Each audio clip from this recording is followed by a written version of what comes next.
Aplicaciones de un tubo de Venturi. Los tubos de Venturi son utilizados frecuentemente para medir la velocidad de un fluido. Esto se logra midiendo los cambios de la presión entre un punto y otro del tubo de Venturi.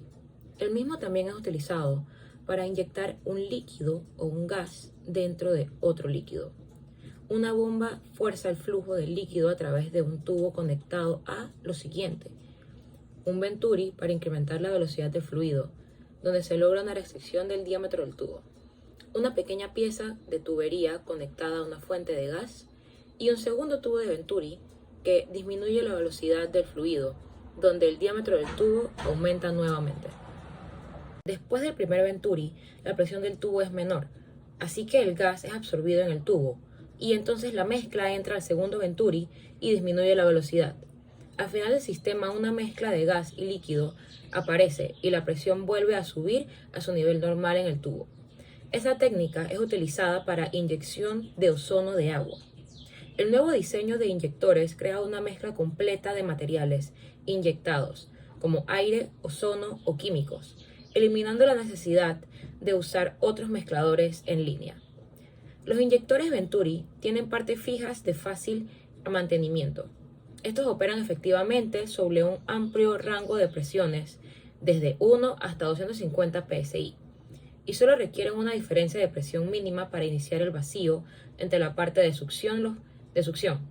Los Venturi están construidos en termoplástico, como PVC, PE y PVDF, acero inoxidable u otros materiales. El efecto de cavitación en la cámara de inyección proporciona una mezcla instantánea, creando miles de burbujas muy diminutas de gas en líquido. Las burbujas pequeñas generan e incrementan la exposición del gas al área superficial del líquido, incrementando la eficacia del proceso, es decir, la ozonización.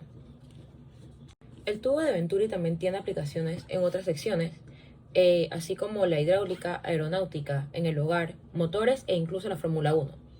En el hogar, a la hora de ozonizar el agua se utilizan los equipos ozonizadores, como ya lo he mencionado.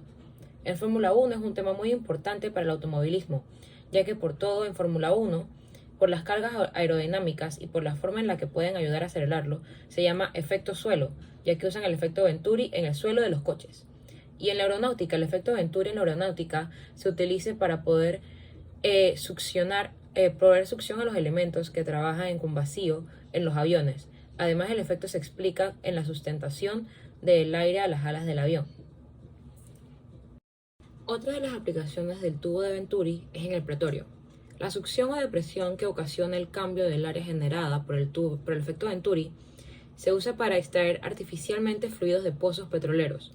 Este tipo de bombas jet funcionan mediante la inyección de un fluido a alta presión pasando por la sección reducida llamada boquilla, donde se produce un cambio de energía potencial a cinética, originando la salida de una boquilla, lo que provoca una succión del fluido de formación.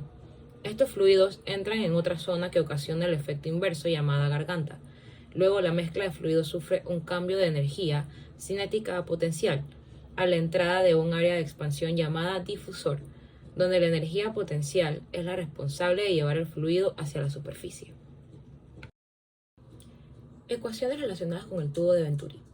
La ecuación de energía y la ecuación de continuidad pueden utilizarse para derivar la relación a través de la cual podemos calcular la velocidad de un flujo.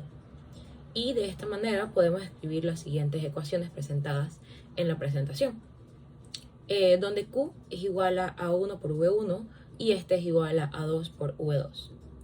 Estas ecuaciones son válidas solamente para fluidos incompresibles, en el caso de los líquidos.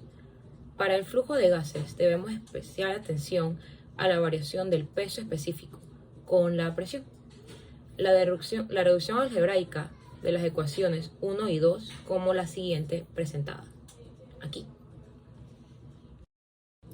La siguiente ecuación puede utilizarse para calcular la velocidad de un flujo en la garganta del medidor.